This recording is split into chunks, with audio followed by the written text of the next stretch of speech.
नमस्कार good morning to everyone मु लिपु आज गुरुत्वपूर्ण खबर गुड़िक जन दिए न्यूज गुड़िक भल लगे निश्चय भाव चैनल को सब्सक्राइब एवं लाइक करेंगे। तो चलतु आज गुरुत्वपूर्ण खबर गुड़िक नजर पकेबा। गतकाली राज्य में वर्षार प्रभाव कम रही बेले आज सकाळु सकाळु पुणी मेघुआ पाग सह किछि स्थान में वर्षा होईछि। आज दिन तमास एमिति मेघुआ पाग रहिबाकु थिबा बेले कालिठू अर्थात 13 तारिख वर्षार प्रभाव सामान्य वृद्धि हेब।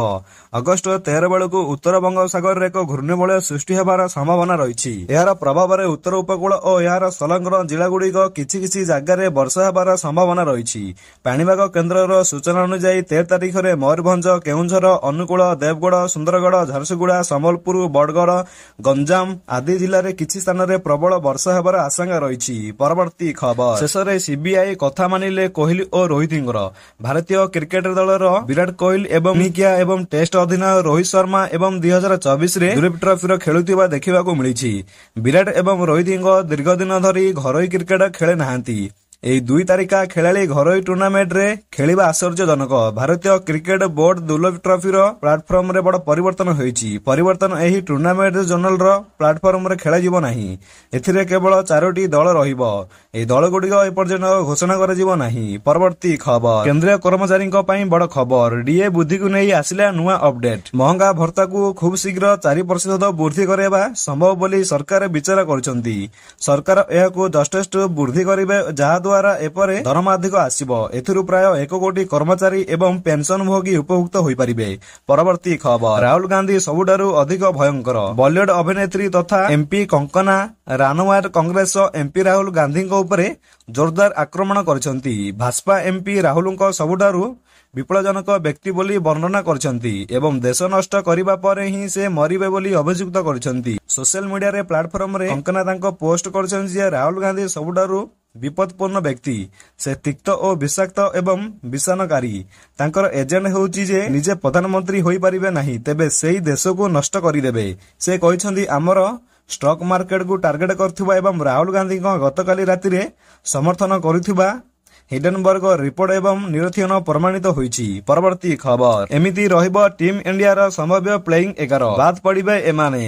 एमिति रहिबो भारतर प्लेइंग 11 बाद पड़िबो एही विस्फोरणक खेलाड़ी। परवर्ती खबर मांस खाई सारिले रे भी खांतु नाही ए सब जिनिस। ए समाज रे किछि एमिति लोक अछंती जेउ मानकु आमिष अर्थात नॉन वेज बहुत पसंद। से माने आमिष खाइबाकू बहुत भल पांती मध्य। आमिष भी किछि खराब जिनिस नुहे। आमिष खाइबा स्वास्थ्य पई भल मध्य। आमिष अर्थात माछ आदि विटामिन सह पुष्टिसार मध्य रही थाए जहाँ आम शरीर पई हितकार। डाक्टर माने मध्य सप्ताह को 2 दिन आमिष खाइबा पई कहउछंती। आमे भी कहूचे आमिष किछि खराब नुहे। हेले वैज्ञानिक माने एबे भी एमिति कथा कहउछन जे जहाँ सुनिले आपण ही आमिष खाइबा छाड़ी देबे।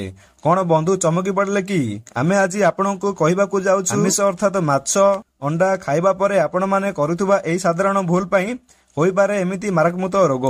नॉन वेज खाइबा किंबा न खाइबा यह निज पसंद उपरे निर्भर करे।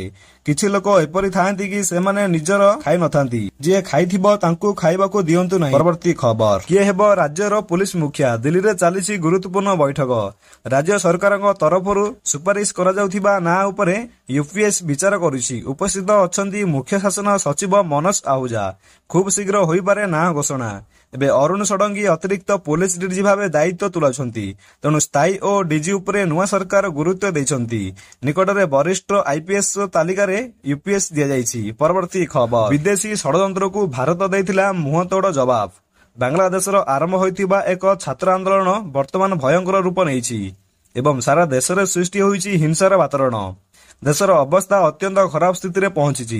कहुଯାଇଛି प्रधानमंत्री शेख हसीना इस्पात दाबी रे एक शांतिपूर्ण विरोधी हिंसात्मक रूप नेबा पछरे रहिछि किछि रहस्य। पड़ोशी देशर अशांति मध्य भारत किपरि निज दृढ़ वैदेशिक नीति जोगु अनेक थर देश को अस्थिर और हिंसात्मक माहौल सृष्टि हेबा पूर्वरु एवं देश को विदेशी षडयंत्र रक्षा करछि ताहाकु नै चर्चा आरंभ होईछि।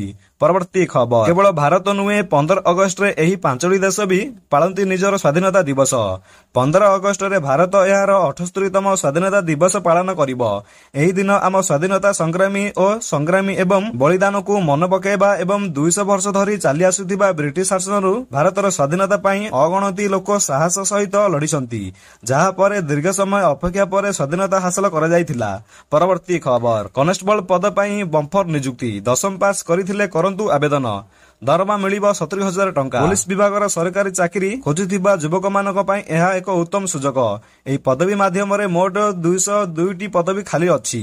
ଏପରି ପରିସ୍ଥିତିରେ ଏହି ପଦବୀ ପାଇଁ ଆବେଦନ କରିବାକୁ ଚାହୁଁଥିଲେ ପ୍ରାର୍ଥୀମାନେ ଅଫିସିଆଲ ୱେବସାଇଟରେ ଆବେଦନ କରିପାରିବେ। ଆଇଟିବିପି ଦ୍ୱାରା ପ୍ରକାଶିତ ଏହି ପଦବୀ ପାଇଁ ଆବେଦନ ପ୍ରକ୍ରିୟା ଆଜିଠାରୁ ଆରମ୍ଭ ହେବ, ଅର୍ଥାତ୍ 12 ଅଗଷ୍ଟ 2024 ଯାଏଁ ଏହାର ଆପ୍ଲାଏ ହେବ। ପ୍ରାର୍ଥୀମାନଙ୍କ ଏଥିପାଇଁ ଆବେଦନ କରିବାକୁ 10 ସେପ୍ଟେମ୍ବର 2024 ପର୍ଯ୍ୟନ୍ତ ସମୟ ଦିଆଯିବ। ଏହି ପଦବୀ ପାଇଁ ଆବେଦନ ଶୁଳ୍କ ଜମା କରିବାରେ ମଧ୍ୟ ଶେଷ ତାରିଖ ଅଛି। ପରବର୍ତ୍ତୀ ଖବର, ଇସ୍ପାତ ଦେଲେ ମେଡିକାଲ କଲେଜର ଅଧ୍ୟକ୍ଷ।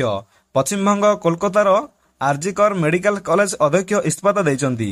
ଏହି ମେଡିକାଲ କଲେଜରେ ହସ୍ପିଟାଲରେ ଟ୍ରେନିଂ ଡାକ୍ତରଙ୍କୁ ଦୁଷ୍କର୍ମ ପରେ ହତ୍ୟା କରାଯାଇଥିବା ଅଭିଯୋଗ ହୋଇଛି। ଏହାକୁ ନେଇ ଚାରିଆଡେ ଆନ୍ଦୋଳନ ତେଜିବାର ଲାଗିଛି। ନ୍ୟାୟ ଦାବିର ଜୁନିୟର ଡାକ୍ତରଙ୍କ ପକ୍ଷରୁ ରାଜ୍ୟବ୍ୟାପୀ ବିରୋଧୀ ପ୍ରଦର୍ଶନ ଚାଲିଛି। ସର୍ବଭାରତୀୟ ରେସିଡେଣ୍ଟ ଡାକ୍ତର ସଂଘ ଆଜି ଆନ୍ଦୋଳନକୁ ଓହ୍ଲାଇଛନ୍ତି। ଏହା ଭିତରେ ଉକ୍ତ ମେଡିକାଲ କଲେଜର ପ୍ରିନ୍ସିପାଲ ସନ୍ଧ୍ୟା ଘୋଷ ନିଜ ପଦରୁ ଇସ୍ତଫା ଦେଇଛନ୍ତି। ଟ୍ରେନିଂ ଡାକ୍ତରଙ୍କୁ ଦୁଷ୍କର୍ମ ଓ ହତ୍ୟା ମାମଲାରେ ସାମ୍ନାକୁ ଆସିବା ପରେ ପ୍ରଥମ ଆରଜିକର ମେଡିକାଲ କଲେଜରେ ଡାକ୍ତରମାନେ ବିରୋଧୀ ଆରମ୍ଭ କରିଥିଲେ। ଏହାପରେ ଅନ୍ୟ ସ୍ଥାନରେ ଡାକ୍ତରମାନେ ଏଥିରେ ଯୋଗ ଦେଇଥିଲେ। ପରବର୍ତ୍ତୀ ଖବର, ରୌପ୍ୟ ପାଇଁ କରିଥିଲେ ଆବେଦନ, ଭିନେସକୁ ମିଳିଲା ଗୋଲ୍ଡ ମେଡାଲ। କର୍ମଗତ 3 ଦିନିଆ ମ୍ୟାଚ୍ ଜିତି ପ୍ୟାରିସର ଅଲିମ୍ପିକରେ ଷ୍ଟାର ରେସଲର ଭିନେସ ଫୋଟଗାମ ଫାଇନାଲ ପ୍ରବେଶ କରିଥିଲେ। ଅବଶ୍ୟ ଫାଇନାଲରେ ତାଙ୍କର ଓଜନ ନିର୍ଦ୍ଧାରଣ ସୀମା ଠାରୁ 100 ଗ୍ରାମ ଅଧିକ ଥିଲା, ଯେଉଁଥିପାଇଁ ତାଙ୍କୁ ଅଯୋଗ୍ୟ ଘୋଷଣା କରାଯାଇଥିଲା। ଏହାପରେ କୁସ୍ତିର ଅବସର ନେବାକୁ ମଧ୍ୟ ନିଷ୍ପତ୍ତି ନେଇଥିଲେ। କିନ୍ତୁ ବର୍ତ୍ତମାନ ଭିନେସଙ୍କୁ ଏକ ବଡ଼ ଖବର ସାମ୍ନାକୁ ଆସିଛି। ହରିୟାଣାର ଲୋକମାନେ ଏକ ବଡ଼ ନିଷ୍ପତ୍ତି ନେଇଛନ୍ତି। ଭିନେସ ଫୋଟଗାମଙ୍କ ବିଷୟରେ ସର୍ବଖାପଙ୍କ ପକ୍ଷରୁ ଏକ ମହାପଞ୍ଚାୟତ ଅନୁଷ୍ଠିତ ହୋଇଥାଏ। ଏଥିରେ ଏକ ବଡ଼ ନିଷ୍ପତ୍ତି ନିଆଯାଇଛି। ଯେତେବେଳେ ଭିନେସ ଭାରତକୁ ଫେରିବେ ସେମାନେ ତାଙ୍କୁ ସ୍ୱାଗତ କରିବେ। ଏହି ସମୟରେ ଭିନେସ ଫୋଟଗାମଙ୍କୁ ସ୍ୱର୍ଣ୍ଣ ପଦକ ପ୍ରଦାନ କରାଯିବ। ପରବର୍ତ୍ତୀ ଖବର, ଷ୍ଟେଟ୍ ବ୍ୟାଙ୍କ ଅଫ୍ ଇଣ୍ଡିଆ 1000ରୁ ଅଧିକ ପଦବୀ ପାଇଁ ନିଯୁକ୍ତି ପାଇଛି। ପାଖେଇ ଆସୁଛି ଆବେଦନ କରିବାର ଶେଷ ତାରିଖ ହେଉଛି। ଦେଖନ୍ତୁ, ନିକଟରେ ଷ୍ଟେଟ୍ ବ୍ୟାଙ୍କ ଅଫ୍ ଇଣ୍ଡିଆ ଦ୍ୱାରା ଏକ ନିଯୁକ୍ତି ବିଜ୍ଞପ୍ତି ଜାରି କରାଯାଇଛି, ଯାହାଦ୍ୱାରା ବମ୍ଫର ପୋଷ୍ଟ ଗୁଡ଼ିକ ବ୍ୟାଙ୍କରେ ପୂରଣ ହେବ। ଏହି ଅଭିଯାନ ପାଇଁ ଆବେଦନ ପ୍ରକ୍ରିୟା ଗତ କିଛି ଦିନ ଧରି ଚାଲି ଆସୁଛି, ଯାହା ବର୍ତ୍ତମାନ ଶେଷ ହେବାକୁ ଯାଉଛି। ଏଭଳି ପରିସ୍ଥିତିରେ ବ୍ୟାଙ୍କର କାମ କରିବାକୁ ଚାହୁଁଥିଲେ ପ୍ରାର୍ଥୀମାନେ ଏସବିଆଇ ଏକ ନିଯୁକ୍ତି ଡ୍ରାଇଭ୍ ପାଇଁ ଶୀଘ୍ର ଆବେଦନ କରିବା ଉଚିତ। ଆବେଦନ କରିବାକୁ ପ୍ରାର୍ଥୀମାନେ state bank of India official site ଯାଇ ଆବେଦନ କରିପାରିବେ। ଆବେଦନ କରିବାକୁ ପ୍ରାର୍ଥୀମାନେ ଏଠାରେ ଦିଆଯାଇଥିବା ଡାଇରେକ୍ଟ ଲିଙ୍କକୁ ମଧ୍ୟ ସାହାଯ୍ୟ ନେଇପାରିବେ। ପରବର୍ତ୍ତୀ ଖବର, ଏହି 4ଟି ପତ୍ର ଖାଇଲେ ହେବନି ହାର୍ଟ ଆଟାକ୍। ଏହା ଶରୀରରେ ଥିବା ମୁକ୍ତ ରେଡିକୁଲାର ଗୁଡିକ ଦୂର କରିବା ସାହାଯ୍ୟ କରିଥାଏ, ଯାହା ଆମ ଶରୀରକୁ ସୁସ୍ଥ ରଖେ। ତରକାରୀ ପତ୍ର ଖାଇବା ଦ୍ୱାରା ଉଚ୍ଚ କୋଲେଷ୍ଟ୍ରଲ ଏବଂ ଟ୍ରାଇଗ୍ଲିସେରାଇଡ୍ ସ୍ତର ନିୟନ୍ତ୍ରଣ ହୋଇଥାଏ।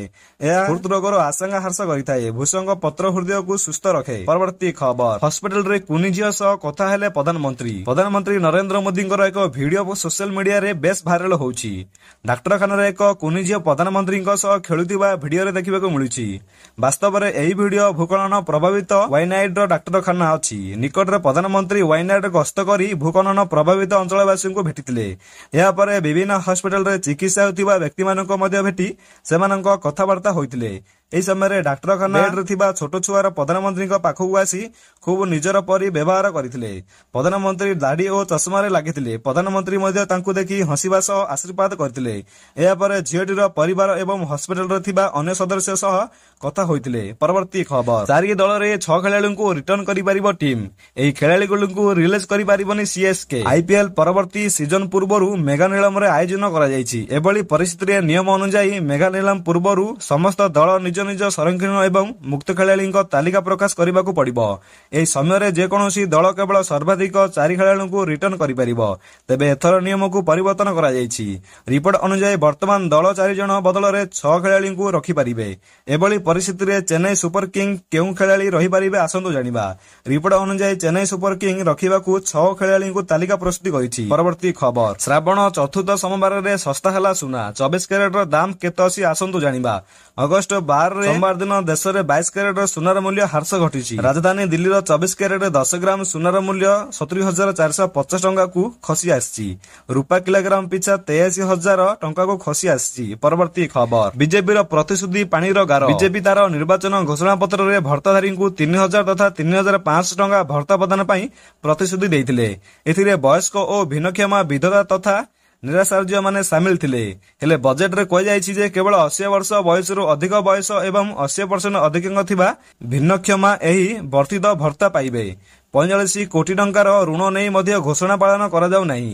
ଏଥିରୁ ପୁରା ସ୍ପଷ୍ଟ ହେଉଛି ବିଜେପିର ପ୍ରତିଶ୍ରୁତି ପାଣିର ଗାର ପାଲଟିଛି। ଭତ୍ତାଧାରୀ ବୟସ୍କ ତଥା ସମସ୍ତ ଓଡ଼ିଶାବାସୀଙ୍କ ସହ ପ୍ରତାରଣା ହୋଇଛି। ଏପରି ପ୍ରତାରଣା ଲୋକଙ୍କ ଭିତରେ ଜନ ଅସନ୍ତୁଷ୍ଟ ବଢାଉଛି। ଏନେଇ 16 ଅଗଷ୍ଟରୁ ବିଜେଡି ଜନସାଧାରଣଙ୍କ ଅଭିଯାନ ଆରମ୍ଭ କରିବାକୁ ଯାଉଛନ୍ତି। ଏହି ପଞ୍ଚାୟତ ଏନେଇ ସଚେତନ କାର୍ଯ୍ୟକ୍ରମ କରାଯିବ। ବୟୋଜ୍ୟେଷ୍ଠଙ୍କ ଅଧିକାରୀ ପାଇଁ ବିଜେଡି ଆଗକୁ ବାହାରିବ। ପ୍ରତିଟି କର୍ମୀ ତଥା ସଚେତନ ନାଗରିକ ଏଥିରେ ସାମିଲ ହୋଇ ଲୋକଙ୍କୁ ବିଜେପିରେ ପ୍ରତାରଣା ବିଷୟରେ ଜାଗତ କରିବେ। ପରବର୍ତ୍ତୀ ଖବର, ଅଧ୍ୟକ୍ଷଙ୍କ ବିପକ୍ଷରେ ସମସ୍ତ କାଉନସିଲର ଦେଲେ ଭୋଟ, ହାରିଗଲେ ଅଧ୍ୟକ୍ଷ। କଳାହାଣ୍ଡି ଜିଲ୍ଲା ଭବାନାପାଟଣା ପୌରପାଳିକାରେ ସୋମବାର ଦିନ ପୂର୍ବାହ୍ନ 11ଟାରେ ଅନାସ୍ଥା ଭୋଟ ଗ୍ରହଣ କରାଯାଇଥିଲା। ସ୍ଥାନୀୟ ପୌରପାଳିକା ଅଧ୍ୟକ୍ଷ ସଂଯୁକ୍ତି ବେହେରାଙ୍କ ବିପକ୍ଷରେ ସମସ୍ତ 20 କାଉନସିଲର ଭୋଟ ଦେଇଥିଲେ ବୋଲି ଉପାଧ୍ୟକ୍ଷ ବିଷ୍ଣୁ ପ୍ରଧାନ ପ୍ରକାଶ କରିଛନ୍ତି। ଏଥିରେ ବିଜେଡିର 18 କାଉନସିଲର ସମସ୍ତ ଭାଜପା ଏବଂ କଂଗ୍ରେସର ଜଣେ ଲେଖାଏଁ କାଉନସିଲର ରହିଥାଏ।